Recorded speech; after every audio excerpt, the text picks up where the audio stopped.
Good morning, everybody, and welcome to the first of several webinars around digital skills needed for businesses. I'm very pleased to say this morning that these are commissioned by the Watford Borough Council, and I am delighted that we're able to put them on for the benefit of businesses in the Watford area. So thank you very much for joining me this morning.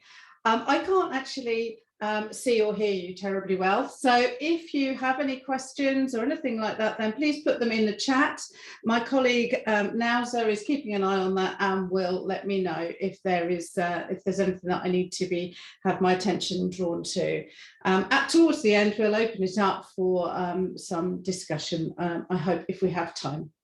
So this morning we are going to be talking about LinkedIn, and I'm going to share my screen now, and we'll be running through all of the important elements that you need in order to have an effective presence on LinkedIn. Now, so can you allow me use of the screen, please?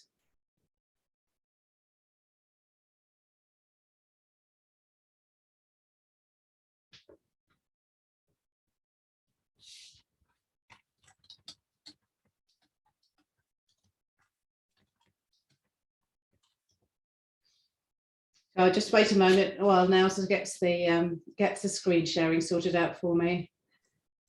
It's done now, Nicola. Oh, that's lovely. Thank you. No problem. I don't know what happened there, but we're all good to go. Lovely. So I hope everyone can now see my slide presentation. Okay, so welcome to this webinar, which is all about the basics of LinkedIn. It's an introductory. It's an introduction to LinkedIn for people who are working in the the business-to-business environment fundamentally. However, it can be used in lots of different ways, as you are about to find out. So once again, I want to say thank you to the Watford Borough Council for commissioning these series of digital skills webinars, and also our Women's Entrepreneur Programme, which is running in conjunction with it from Brandwin. Okay, so the idea is to provide some practical sessions on the different digital platforms, how to utilise them, how to select the right ones for you, ensuring that you get the right messages out, making sure you can be found and that you get the right kind of engagement, and what to do next. How do you develop those relationships online, and how do you get them offline and turn it into real business? So it's all about the planning, and we're going to go through all of those different elements from different points of view through the series of webinars that we are putting on. Okay, so let's start with the agenda for today. I'm going to give you a brief introduction and a quick idea of where LinkedIn has come from and where it is going, why it's so fantastic for so many people in business, how to dress your profile so that it makes a difference, so that you become the cutting edge, the one that goes to in your particular area, and the importance of pictures, video, titles and content to make that come alive. Finally, to make use of it, to influence and to grow your brand awareness, and then how to do the connecting and building the relationships from there on in, because it's not just about having a static page, it needs to be interactive for it to work as a tool for you. Okay, so who am I and what right do I have to be speaking here today? So here's a little bit about me. I was a founder of Brandwin Business Support, which I think we started off in about 2010, so I've been around a little while, but I've been around in marketing for much longer than that. I started in Watford as a civil servant, working for the building research establishment, working as a statistician and a programmer. I moved away from that area and into using the statistics and the measuring skills that I had acquired at American Express and Coca-Cola before founding my own business in marketing, a consultancy which has been running since the early 1990s. I also run my family business, which is a psychometric instrument, which we sell worldwide. And finally, but by no means least, my important role within the Brandwood Business Support team. Brandwood Business Support brings all aspects of business knowledge to our clients to help them grow their businesses. And we do that through lots of different routes, from one-to-one consultations right the way through to running programs such as this. Okay, so what's great about LinkedIn? Let's have a little look at its background. So it started as a job market. That's fundamentally what it was. It was putting employers and employees in contact with one another. And it still does that as a brilliant thing. So even if you're not selling in the market where business to business necessarily works for you, although it does for almost everybody, it's a very good place to find either employees or colleagues or referrers. So great tool from that point of view. But it grew very rapidly and now has over 800 million members worldwide, and it's just growing at an exponential rate. Every time I write this slide or look at this slide, I have to update it and add a few more million. It's just going from strength to strength. The top using countries, as you might anticipate, would be the USA.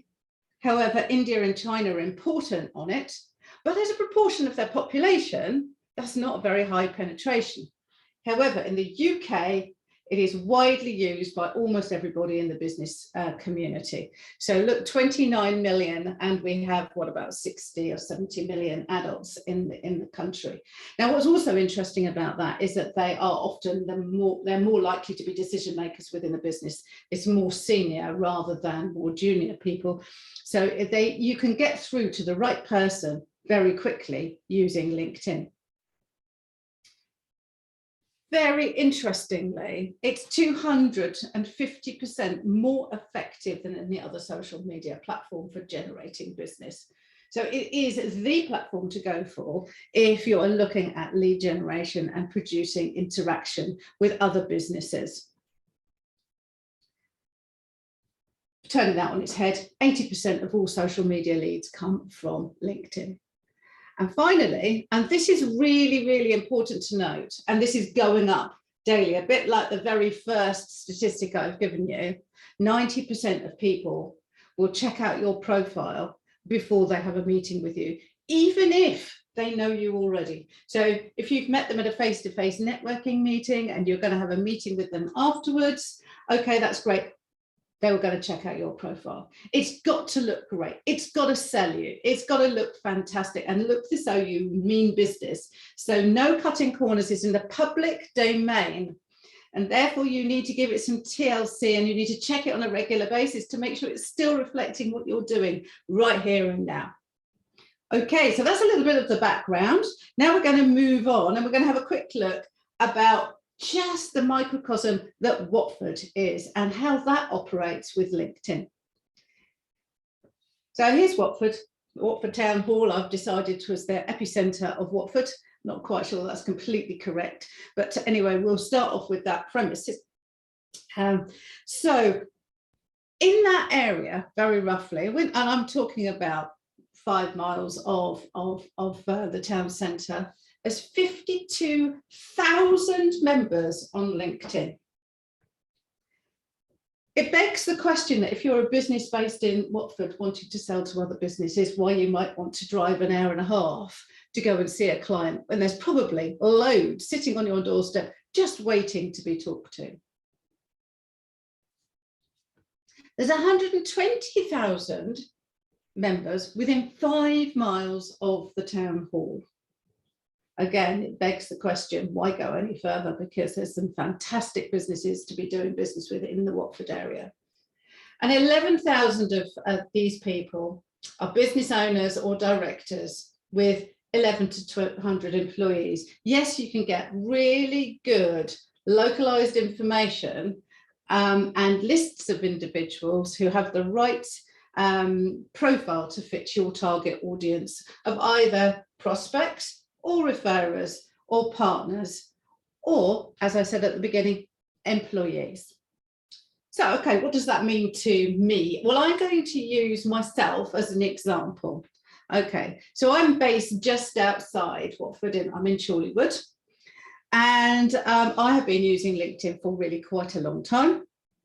And I have 47,000 members of LinkedIn within 5 miles of my office, which is really quite extraordinary. And given that I probably only need 5 or 6 new really good clients per year, that's quite a big pool to be fishing in. And since I've discovered LinkedIn, do you know, I've stopped driving all the way down the M4 to Newbury and all the way up to Essex to go and see clients.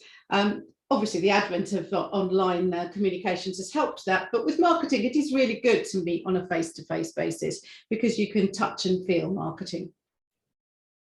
There's 390,000 members within 10 miles. What's really interesting is that 50,000 people are either a first or a second connection of mine. Now I hear you say, what does a first connection and what does a second connection mean? And for those who are not familiar with LinkedIn, bear with me while I explain. So if I know Jane Smith, who might be in our audience today, and I have connected with Jane on LinkedIn, then she is a first connection. A second connection is somebody that knows Jane and is connected to Jane, but is not connected to me. However, if I see that person looks like a prospect for me and that they know Jane, excellent, I can ask Jane for an introduction. And then hopefully we can have a lovely conversation with this third person. This means that my network, I have immediately within my grasp 50,000 people I could talk to about what I do. Obviously, I don't want to speak to that many people, so I want to refine it down to my target audience, which is what I always try to persuade people to think about. It's not who they could sell to, but who would be the best people to sell to. Who is your ideal client? But 20,000 of those are decision makers. Sorry, I forgot to mention that. But there is a but. There are several managing directors in that community. Do spell check and read your own profile to make sure that it reflects you and the quality that you can bring to other businesses in the local area or more widely. So I use this as on an international basis, and I am talking to people all worldwide for my psychometric measure business on a daily basis. It's made the world a much smaller place. Fantastic. Okay, so this works on a local scale, it works on an international scale. And what's good about it being from an international point of view is that you can be working on your time, they could be working on their time, and you can still communicate effectively. So what's it all about? How can we use it? It's what you might call a virtual networking tool. We all are familiar with networking face-to-face, that terrible get up at 6:30 in the morning and look bright and cheerful and explain what you do to a bunch of people you've never met. That is quite a daunting thing. Not only that, but when you go into that bunch of people, most of them are people you don't want to talk to. But you've got no guarantee of that before you leave.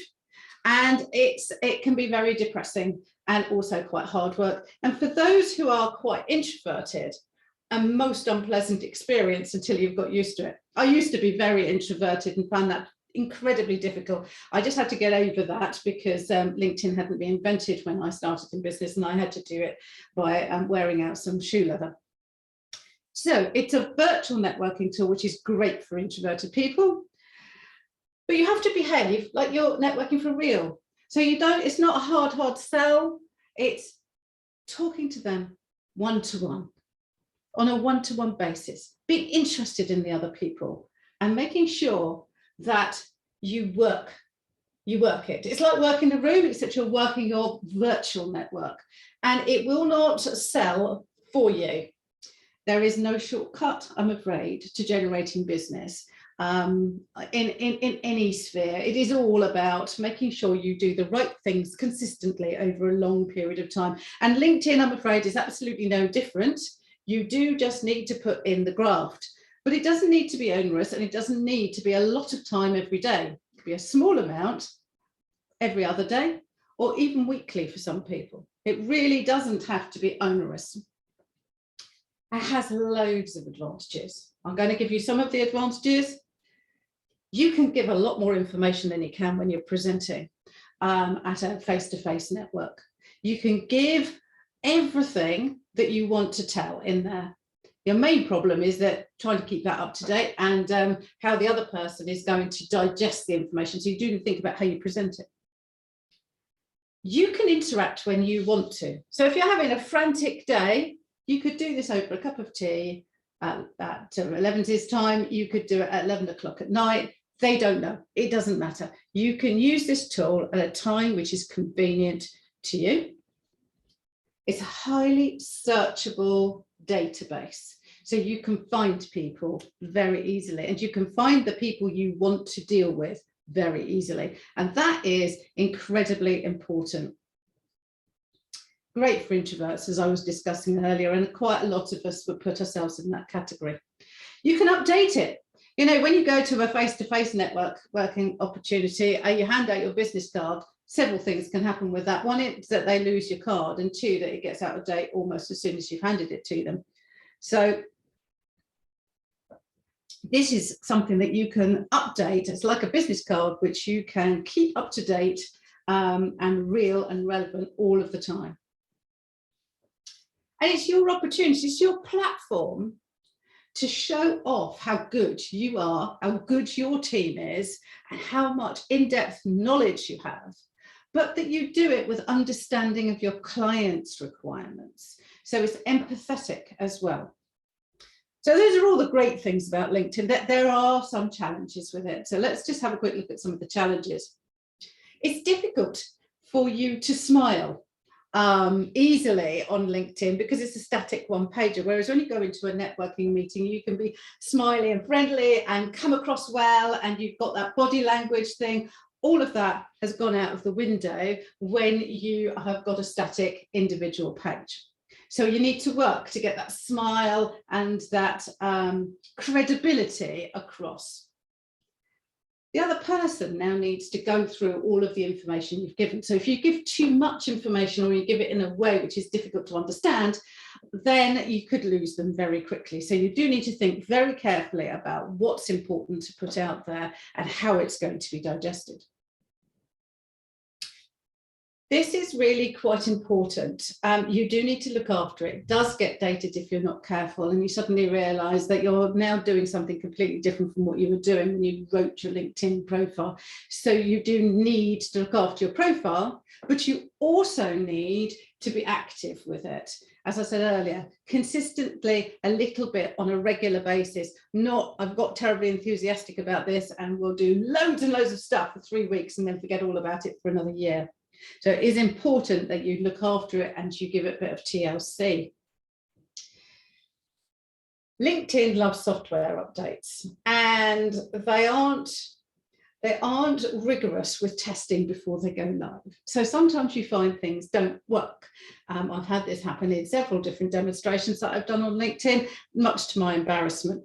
However, usually switch it off and switch it on again does sort it out. Because within a very short period of time, LinkedIn has been inundated with complaints and they put it right. So usually the bugs don't stay there for very long. It used to find UK geography very tricky, so it wouldn't recognise counties and things like that. It's got a lot better just recently, and you can now search by particular boroughs. You can do it by town, you can do it by postcode as well. So it's now a lot better than it was, but it still gets the hump from time to time. So those are the pitfalls and the things you need to think about. Loads of advantages. So why is that profile important? Well, this is a selection that I did quite recently when I was looking for a contact at Heathrow Airport. I was looking for, on behalf of somebody who was working who was looking to supply tier 2 people, and we were looking at Heathrow Airport specifically. Okay, So as I said at the beginning, 90% of people will look at the LinkedIn profile before they go to a meeting. The other thing that they do when they're looking for somebody who they want to deal with. Okay, so we were looking for somebody who was open to having a chat with us about something. Well, immediately, Becky and Lewis didn't look terribly interesting because they're not real people, because they haven't put a photo. And it sort of makes you think, well, they obviously don't care about their job that much. I've probably been very unfair to Becky and Lewis. They probably just didn't realise how important it was to have a photo. Also, it gives you a flavour. That photo gives you a flavour of what that person is like. We've also got lots of nice information here about what these people do for their job. Sometimes people will just put the word director, which doesn't tell you anything about what they do. So this is like a little summary of an individual. The photo is what people look at first and is probably the most important part of your profile and needs to be really good.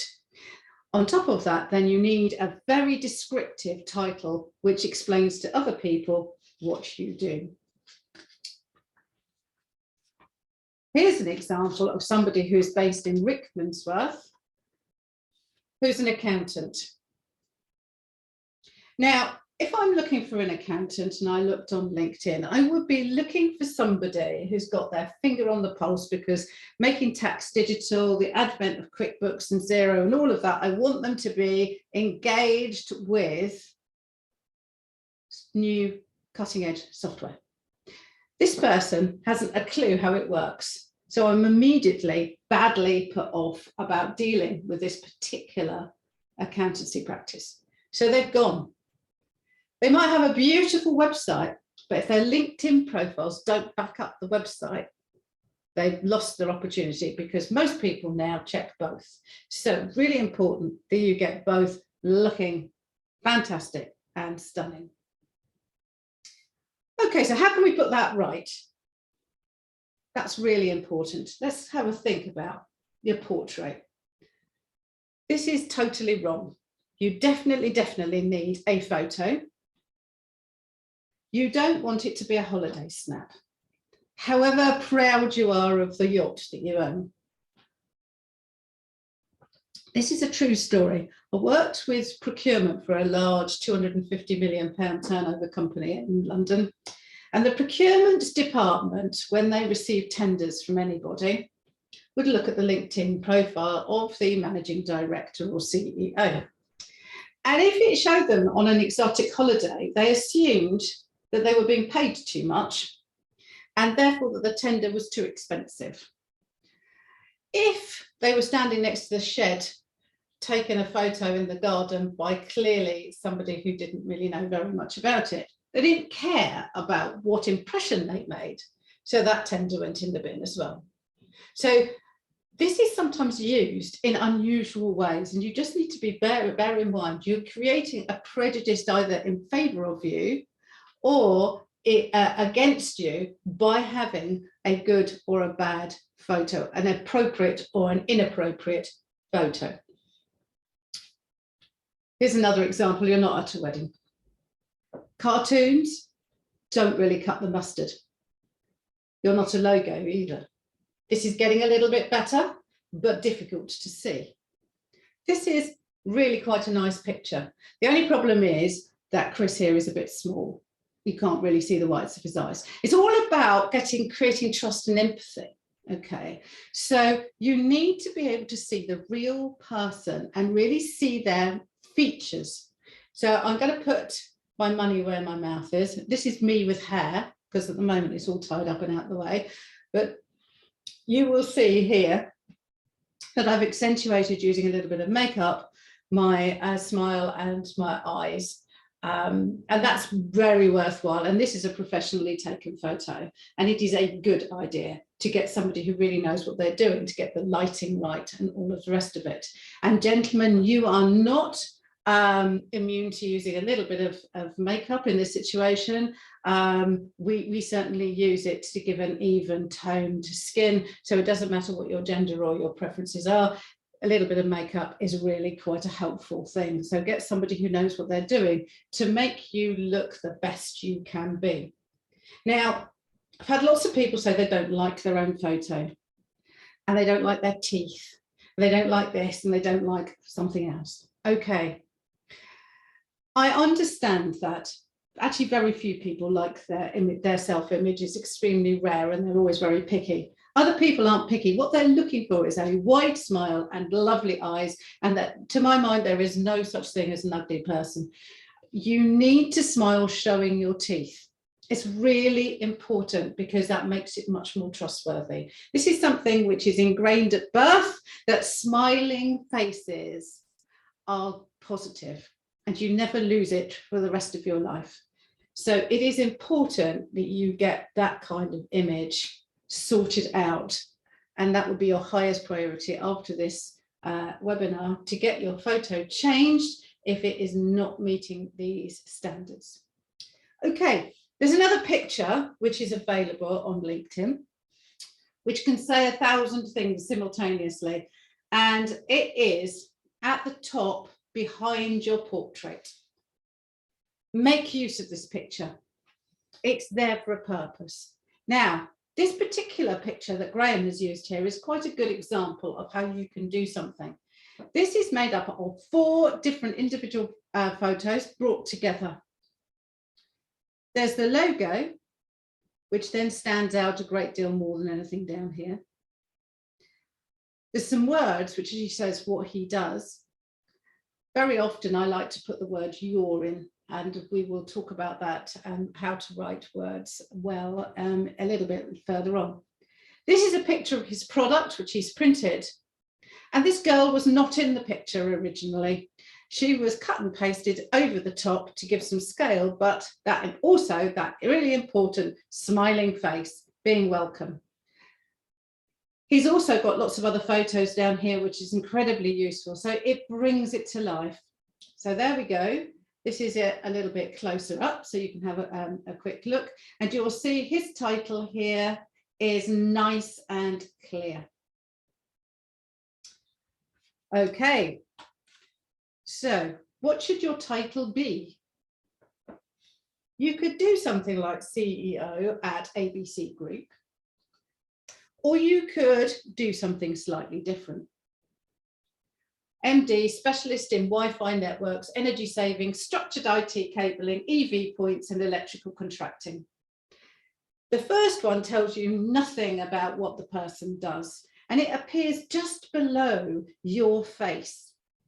The second one does several things at the same time. It shows rank because it's got MD, so you know that they are the boss and they're important.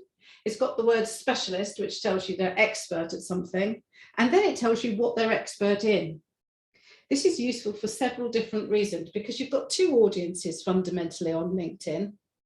One is your audience who's human. The second one is in fact the search engine running LinkedIn. And it reads your title. So if somebody is looking for somebody who's working in energy saving or EV points, you are more likely to come up in that search than somebody who is at ABC Group and has just said that they're the CEO. We have no idea what they do. So here's my top tips for your title. Use some search terms, of which we've got loads here. Show some expertise by using the word expert, specialist, what have you, and explain what you do. So very quickly, give yourself a couple of moments to have a go at writing down your title written in that way. You've got quite a reasonable amount of space. And when you've done that, why don't you pop it into the chat so that other people can see what you do. It's an opportunity to promote yourself to the other people in the room. And it's also an opportunity for you to practice, and then we might discuss one. So I'm going to give you a couple of minutes to have a go at that. So please have a go and pop it in the chat when you're ready.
Creative director, specialist in pattern drafting, fashion illustration, bespoke alterations and serving services.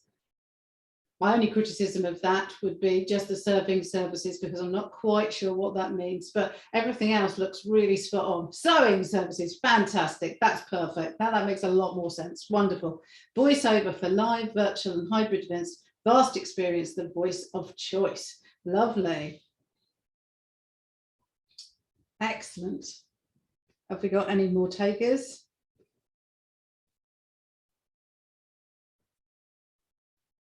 Specialist in schools with online speech and language therapy, paediatric SLT experts, e-safety priority, classroom support, adult SLT stroke speech recovery. Excellent, fantastic. I know exactly what you do now. That's brilliant. We'll give Directorate, Fulham Good Neighbours, specialist in leadership of community projects and charity governance. That's great, Jamie. So that's what you do, you provide governance?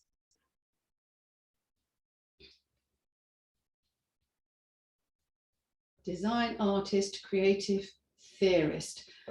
I'm not quite sure what you would be doing though with that. So have a think about being a little bit more descriptive. You've actually got a little bit more space there to be able to expand on that a little bit, unless your audience would really understand it.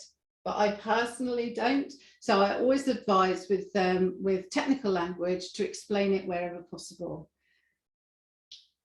Lovely. I've seen some brilliant things here. Well done, everybody. Take that and run with it. Think about it a little bit more, because I only gave you 2 minutes, which is a very short amount of time for that. It can be quite tricky. What we're going to look at now is the next most difficult bit. Oh, we've got another one. Managing Director, Specialist Sports and MSK Physiotherapist, hip, knee and ankle injuries. Okay, I don't know what MSK stands for, but I'm hoping that your technical people can do it. Specialist in designing bespoke websites and branding to help increase your customers' sales and leads through the power of strong branding. Excellent. What I would do with that would be to shorten it a little bit, simply because you've got, it's slightly too descriptive and you want people to be able to pull it out. So think more bullet point there. Director driving interest in STEM via creativity. For whom? Is it at schools? Is it at universities? Is it outside the education system? So just think about who your audience is and what you're trying to say to them. Okay, I'm going to move on now, but well done everybody for your contributions. It's great to see people taking part. So there's a bit which comes a bit further down on your LinkedIn profile, which is your about section. It's a summary opportunity, if you like. This is an example of somebody's summary. Mike set up in business in 1993 as an electrical contractor under the name of Map Electrics Limited. The company grew year on year and in 1996 commenced I'm bored. I'm really sorry, but I'm not in the slightest interest in his personal history. What I want to know as a potential client is what can he do, or he, it's Mike, do for me? Where's the benefit? What is he going to deliver? What's he good at? Okay, I'm not interested in how big his company is. That's not relevant. So this is not how you write a summary. It will not get you any business. Interestingly, with the about, you've got 3 lines which are visible. And then if you click on the read more, you've got loads more text, which is fantastic. But it basically means that what you write in the first 3 lines is crucial, because nobody's going to click on the read more if they think the rest of it is going to be more inside leg type of information, as opposed to things which are really useful to them.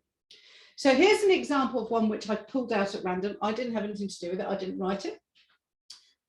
But a similar sort of area of expertise to Mike. Are you moving to a new office or expanding your network? Do you have problems with your internet connection speed or experiencing a persistently poor phone line? Then you probably need a skilled data cabling engineer. Here are 5 things I can do for you. Please contact me for no obligation, free site survey. I'll get you back with a quote within 1 working day. And he lists the five things that he does. Brilliant. You're in absolutely no doubt what this gentleman does. You know what he can deliver, and you intuitively think that he's going to be good at it as well.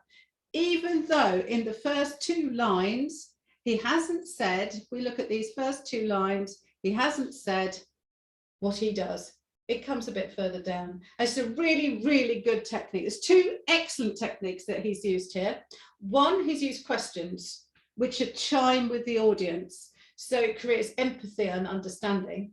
So he's articulating the problem that so many of his clients have.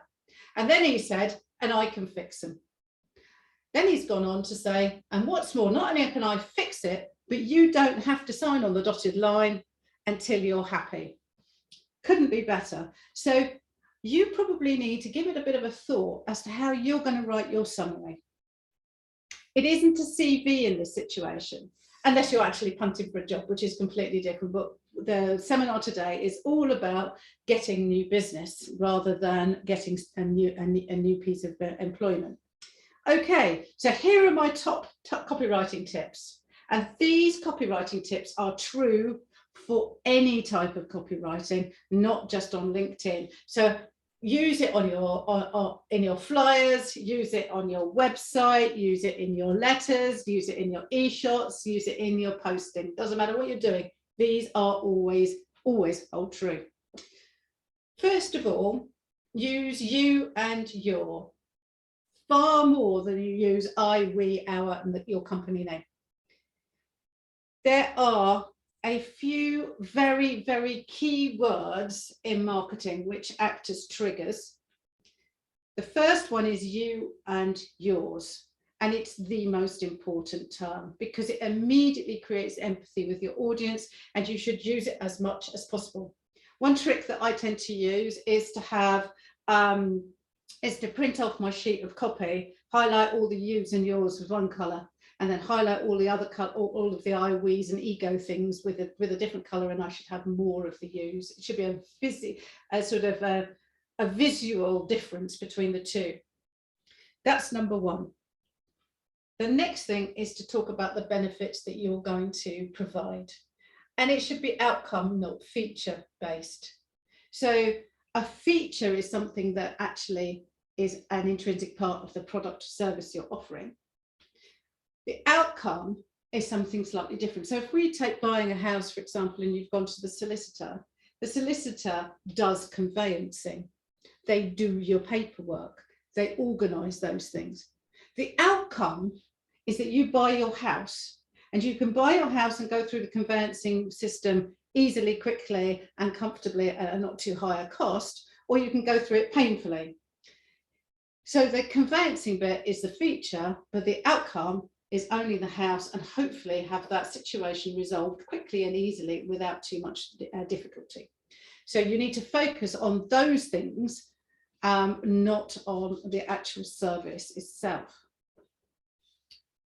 Next is to understand their basic needs. What do they need? And you put those first. So that, in the previous example, somebody was working there with their pain points, internet connectivity.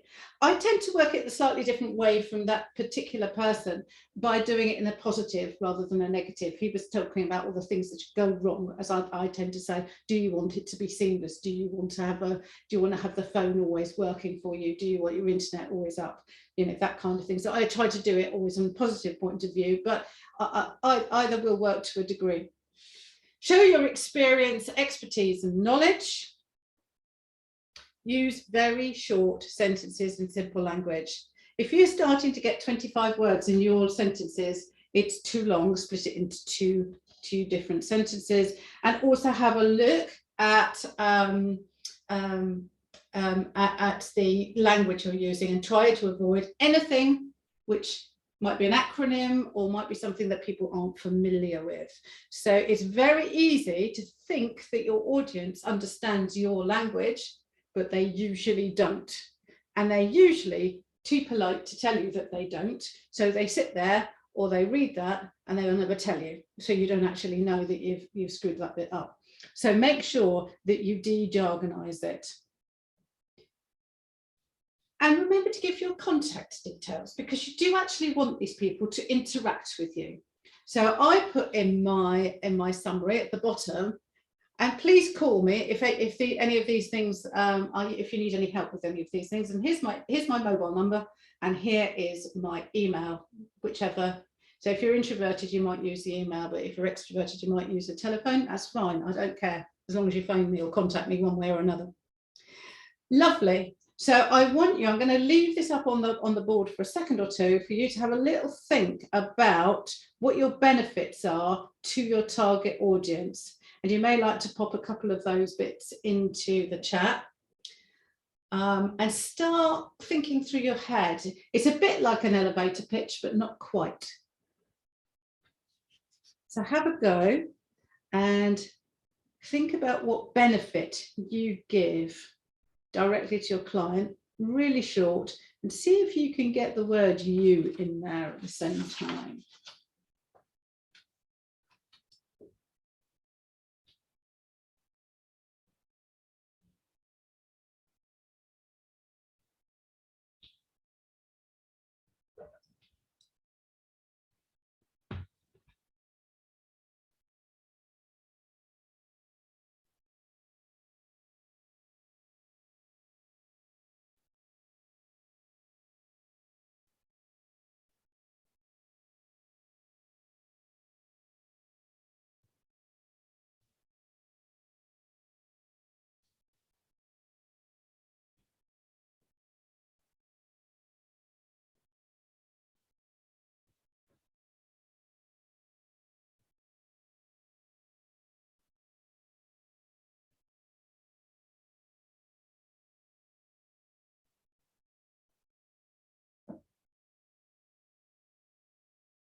Okay, Andrew, my challenge to you is, what do you need a helping hand with?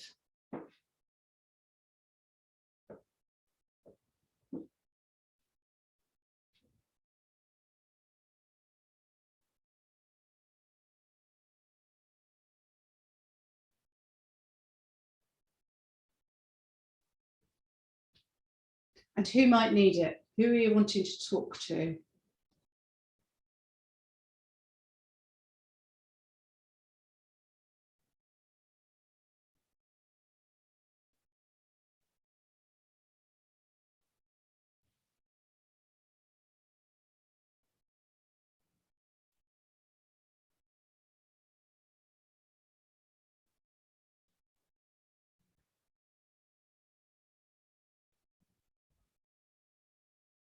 This is really tricky, and you only realise how tricky it is when you try to do it. I find writing this section the most difficult thing to do for clients, because you've got to be so succinct and yet so specific at the same time.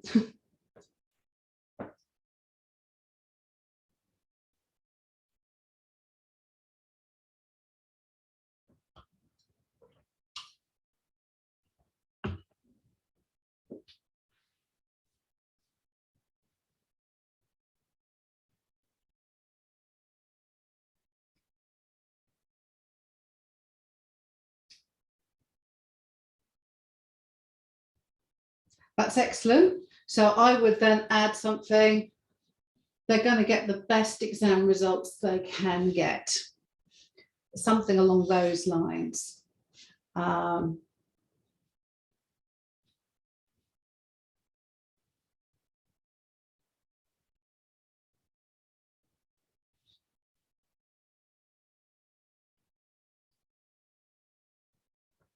Is your school in need of easy option for speech and language therapy?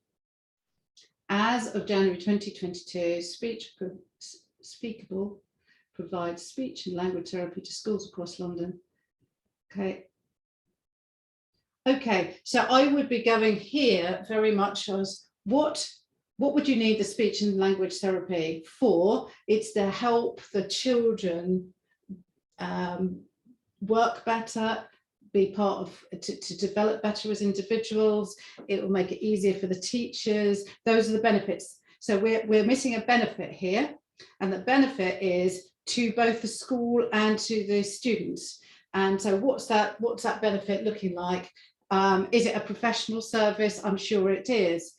So I wouldn't worry about your area at this point, because you've given lots of different options. What you want to get across, first of all, Martina, is very much around why you would want a speech and language therapist coming in and helping.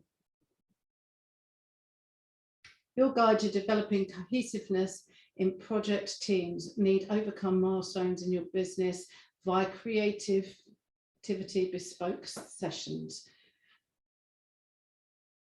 Pleasure, Martina. So your guide to developing cohesiveness in project teams. So you want your project team to be more effective and to meet their goals. That is quite a lot of long words to say something which is very simple in concept, which is the better the team works together, the more focused they are, the more likely they are you'll get the result that you're looking for. So be result orientated. The cohesiveness in the project team is not the goal. The goal is to produce the project. So think about that. So overcome milestones.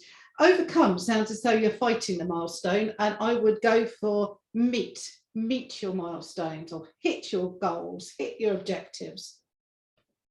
You want your awards or conference to be seamless, productive, full of content, but still entertaining and fun. Yeah, you need me live in the room and my voice to keep things on track, keep everybody engaged and not put a word wrong. You need to call. Excellent. Well done, Jonathan. That's lovely. You've really captured the essence of what you do very nicely. Lovely. Okay, I think you've all had a good crack at that. I think you begin to get an idea of what is required here, and it will take you quite a little while to go through it again and have another go. Have a look at what other people are doing, and you will discover how badly other people do it. So you can only do better, almost always, than what other people are doing. But nick any good ideas. Definitely worth doing a bit of research here. Okay, so that's what I'm going to give you a quick whistle-top view of my profile and all the different sections. I would encourage you to fill up as many of it as possible and use video and pictures wherever you can. Okay, so this is what I do. I'm a director and I'm a marketing specialist, and I work in lead generation, social media, LinkedIn, websites, marketing collateral, strategy and training. I've used the space at the top to show me in a workshop environment, because that's what I do quite a lot of the time. And I've completed this section down here, which are the keywords which LinkedIn is using. Okay, here's my about. This is my example. Are you a business owner looking for marketing that produces profitable new business and supports your sales efforts properly? It can be tough at the top. Having someone external to mull over ideas with or to give you expert advice is not only useful, but often critical. That's what I provide: effective marketing and reliable business advice. So that's what I've put. If you click on the see more, I've got reams more, and that's mostly there for LinkedIn search engine. I've also featured a couple of things, me talking, because that's what I do and that's what I love doing. And then there's plenty of stuff about my activity. So that section's filled in. Then we're looking here at all of my different jobs, most of which are current, and they're all filled in exactly the same way, using exactly the same copywriting techniques. Next is skills and endorsements, and I would encourage you to find the 3 most important and pin those at the top. It's really easy to do within LinkedIn. Have a go. Now, the most important bit comes on the recommendations. Ask for a recommendation from people who you know will be happy to recommend you and you've done a good job for. It might be that they're a referrer. It could be that they're a client. They could even be a member of staff who's enjoyed working for you if you're looking to recruit. What's great about this is that these can be lifted and put on a website, because they are now in the public domain. So you've got the person's name and their rank, and people can check them out and they can see that this is a genuine testimonial. Really, really powerful. And you want to ask for them every so often so it looks current. The number of people that I've seen who set their profile up in 2014, got a couple of recommendations at that time, and apparently done no work of any worth since. So please make sure you ask on a regular basis so you've got some which are within living memory. Then you can fill in your education. That's quite a useful thing to be able to do because sometimes it's a talking point. And any volunteer experience, anything which is of interest can go in there. So I'm a trustee. That again gives me a bit of credibility as being somebody reliable and respected in the community because I'm doing I've taken on a responsible job. Those are my interests or the groups that I'm a member of, and there's opportunities for adding accomplishments and awards. You can see I've got an award for corporate social responsibility at an international level, and so I'm very proud of that, so I've put it there. So fill in as much as you can, but use the guidelines on copywriting which I have given you. Really important. Okay, so that's your basic profile. One other little tip that I will give you is you can have a personal URL. Mine is Nicola Ryle, which you can set when you're setting your LinkedIn profile up, and you can change at any time. And it's done on the top right-hand side of the screen when you're working on your profile. The last thing that we're going to look at now is around ideas for posts. So I'd like you to pop into the chat anything that you can think of which you think would make good content to post, because obviously if you're posting and you're putting stuff out there, it's a reflection of you and your business. You should always post from your own profile and a little bit from the corporate profile. So I know that that might be a question because of the way that LinkedIn works with posting. So please pop in ideas for content, because most people get stumped with what can I talk about on, what are people going to be interested in? How can I create engagement? So pop some ideas into the chat. What would you post about? What do you think your followers or connections would be interested in? Statistics. Okay, Tina, what statistics of what?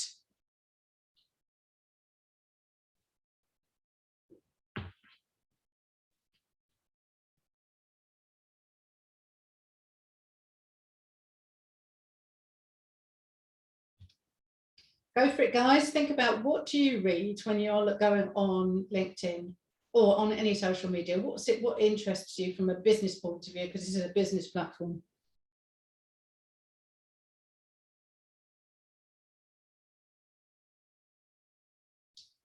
I can't believe you're all stumped. What they are doing. Okay. So is that what your clients are doing, or what you are doing for your clients, or what you do?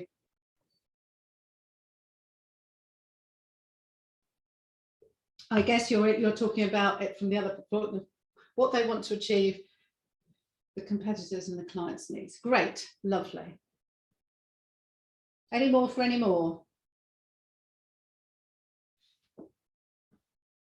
How my last event was memorable, odd things that happen. Great, Jonathan. Yeah, couldn't agree more. People are always interested in the quirky. They like to hear stories. What factors affect how well your website performs? Yes, Tina, very good. Analysis of different speech difficulties and how we can help. Excellent, Martina. Yes, very good. Because people always know somebody else who's got a stutter or a speech impediment, or have some difficulties in particular things or articulating something. Okay, and getting it corrected can revolutionize somebody's life. So being able to point that out, and also that just because you've had a problem with all of your life and it wasn't dealt with when you're young, doesn't mean to say it's never too late to deal with it. So my own son had a speech impediment, which we were lucky enough to get sorted out when he was 4. So tell stories, talk about stories. An article about what our engineers do when they service a hydropower station. Yeah, fantastic. That's really interesting. I think one would be interested in that. What you want to think about, Emily, is, and so what are you trying to get out of it? So think about that. Your portfolio piece is perfect. So I'm going to give you some of the ideas that I've got. And and have a think about it and how they might relate to you. And you will see that some themes are coming out here which are quite useful. So education and informing. So that goes back to what Tina was saying, I think earlier, which was what makes my website work. It's an education thing. So have you got enough content? Do you use keywords? Have you spidered your website properly? All of those kinds of things. Common mistakes is a really useful thing to put right. Important, interesting news or changes in your industry, sector or world. So if there's been a compliance change, if you're an accountant, for example, and you suddenly got this making tax digital, you need to inform people and you need to be seen as the specialist to go to. So that's the second bit, which is why? Why would you post on it? So educate and inform. Why would you do that? Because you're setting yourself up as an expert, as knowledgeable, and if they need to know more, that you're the person that you should phone or interact with. What you've done for a client, tell a story. So that was very much what Jonathan was saying, which was, okay, this is an event I've done. This is how I dealt with a heckler, and it was quite entertaining, but actually in the end it went really smoothly. So tell a story. And for Jonathan, it might be that you've turned around a staffing situation where morale was low and got everybody on board for the change management that the senior leadership team was looking for. So I would talk very much to the boss rather than necessarily to the people who are going to be in your audience. Opportunities. So as I said at the beginning, it's a jobs market as well as everything else. So if you've got a vacancy, tell people about it. If you're giving a talk, if you're doing an event, tell them about it, so where other people can get involved with what you're doing in a positive way. It could be charitable work, it could be a community thing, doesn't really matter, but something which is likely to light their fire. Top tips goes back to what Tina was saying earlier. It's, how things to sort things out. So on LinkedIn, for example, my top tip is use the word you. Use lots of really fantastic pictures. Make sure you use video. It's really important. Okay, so those are top tips, and you can have a little list of 5. Nice iteration works very well there. And remember to get involved with what other people are doing, because if you do, they will get involved with what you're doing, and this will make your posts more effective. So if, for example, you've got 1,000 connections, LinkedIn will show your post between 8 and 17% of them. Okay, that's all. If you do it on a corporate page, it shows it to about 2 to 8%, which is why it's better to do it on your personal profile, because usually people have very many more connections on a personal profile than they do have followers on their corporate profile. However, if, for example, Jonathan and I were connected and he commented on the post that I'd given, that post would then be shared with between 8 and 17% of Jonathan's connections. And if somebody within his connections now comments on it, it goes to a percentage of their connections. And this is how you get trending and how you can spread the word really quickly. So you want engagement. So there's lots of opportunity to encourage engagement. And I'll talk very briefly about that. I'm sorry, we're overrunning slightly because I usually have 90 minutes for this, and I've only got 60 today. It is being recorded, so if anyone has to go, completely understand, but do bear with if you possibly can. Okay, so talk about your community, your charity and personal interests, because people buy from people, and the more individual you are, the more personable you are, the better it will come across. So use your personal point of view. It's a good thing, providing it's not divisive. So probably avoid the political unless you are politically engaged. So what formats did you use? Video, pictures, articles, events, polls, anything which gets the engagement. Try a diversity of different things, and I will talk about the success rates of the different types a little bit further on. Okay. So how do you do a good post? Let's give an example. Normally, if you post a picture with a bit of content, it's very bland because there is nothing that's really eye-catching. So you need the picture to be really, really eye-catching and stand out from the page. So here's an example that I've got for you. Now, what's interesting about this picture is two or three things, which is interesting. One, it's bright yellow, so it stands out in the crowd extremely well. Secondly, it's got the title embedded into it. So it's not one picture, but 2 overlaid. You can use something like Canvas to make your own pictures with words, and I would recommend that you try something along those lines, which makes the title stand out, because LinkedIn has no capacity to put a title on your post. Then you're hoping that everybody's then going to click on the see more. Here's another example. This is the lovely Marie Curie, and here we're talking about what kind of thinker she is. And there's an opportunity to read the article, which goes back, it links back to. So again, you can see here loads of comments running underneath it, because it created a great deal of interest at the time amongst the right community. So once again, you can see with this one, we've got words, but we've also got a logo. And that's a really good thing to do. It helps your branding stand out. So do use both words and logos, as long as it doesn't distract from the overall effect of the picture, because if you put too much in, it can be a bit tricky. So here's some more examples of good practice. Okay, so this is an embedded link, got a lovely big bold title. We've got the logo there, and we've got plenty of comments and interactions. Here, this is a video being shown, and it's been started so that it starts in a place which people think, oh, that's really interesting. What are they doing? So video is really, really important. So good posting then. Interesting to your prospects. Pictures with captions, video, get lots of comments and likes. Don't share.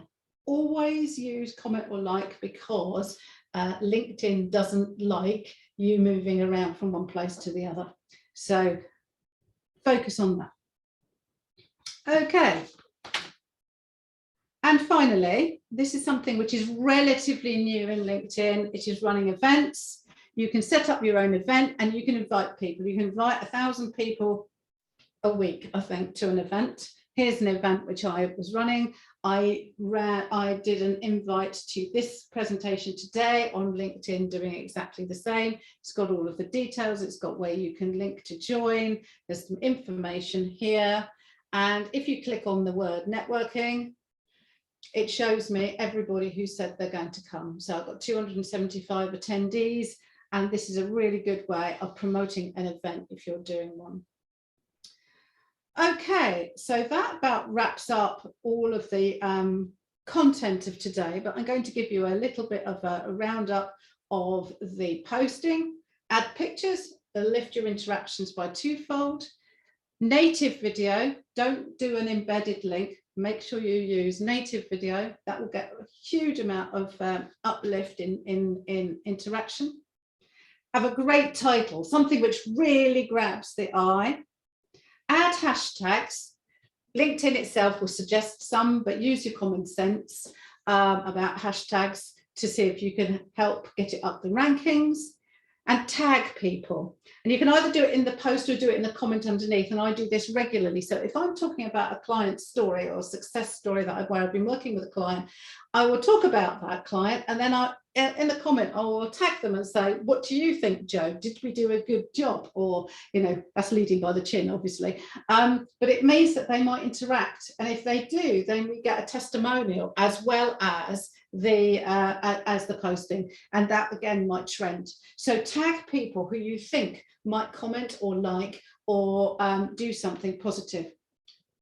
So no YouTube links, no. LinkedIn, the way LinkedIn works, Tina, is that it doesn't like it if you take them off the site.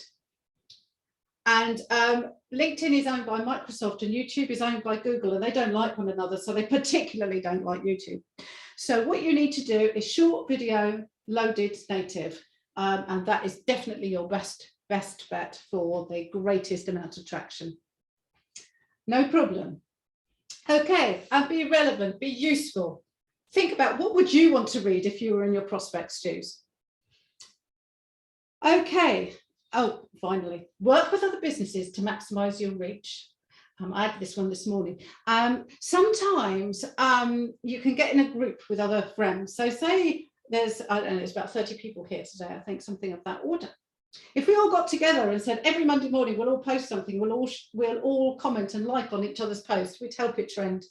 So you can work as a team to increase your ranking and your expertise in the perception of LinkedIn. So it's definitely worth doing that, particularly with partners or referrers who there's a symbiotic relationship. You're both working in a similar sort of area and you'll be reaching similar sorts of clients and influencers. So definitely worth working with other people.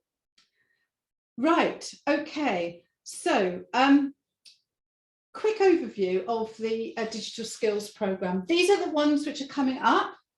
The next one is on selling on Amazon for anyone who's interested in doing that. One of my colleagues is talking about that. That's a fortnight today. Should be absolutely amazing.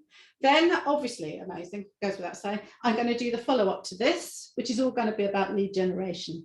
How to get that great profile to work for you, how to get that great posting working well so you can get more business. I shall be talking about that 4 weeks today. Then we've got business models, online strategy and innovation, social media for business, that's one that I will be involved with, and websites that work. I might be dragging Tina into that conversation, maybe because she knows her onions, I'm sure. And then various other video marketing, email marketing, digital business skills. So all of that to come over the next few months. So look out, follow the event on Eventbrite and sign up. All of the one-to-one business advice sessions which are available are being run by me. We've got spaces for up to 20 companies and they're 2 sessions each of 1 hour each. And you'll get an action card out of it where you've got things to go on and do. Pleasure, Jamie. I've already got 10 people signed up, so if you want some one-to-ones with me, which are completely free, I do need you to get in contact with me as soon as possible to guarantee that I can give you a place. nicola@brandwin.co.uk, but I've got the information at the end. So please do get in contact with me if you're interested. I think I've emailed most people. If you haven't, then please get in touch. This is the action plan which you end up with at the end, and it's your actions that you're going to get. It's in return for doing these, the government at Watford will like to have this information back. So it's just a guarantee that we've had our conversation and that you've got some things positive out of it. Okay, and then finally, okay, please attend the webinars and learn how to grow your business. There's the Eventbrite link, and request a one-to-one session with me. Thank you to Watford Borough Council for making all of this possible. They have really bent over backwards and in commissioning this. They really want to help. They really want to drive business in Watford. They're fantastic. So thank you very much to them. Right, that is it from me. If anyone's got any burning questions, I'm here for the next 5 minutes. Please put them into the chat. Otherwise, hopefully I will see you in 4 weeks' time. And please do get in contact if you want one of those one-to-ones. My pleasure, everybody. Thank you very much.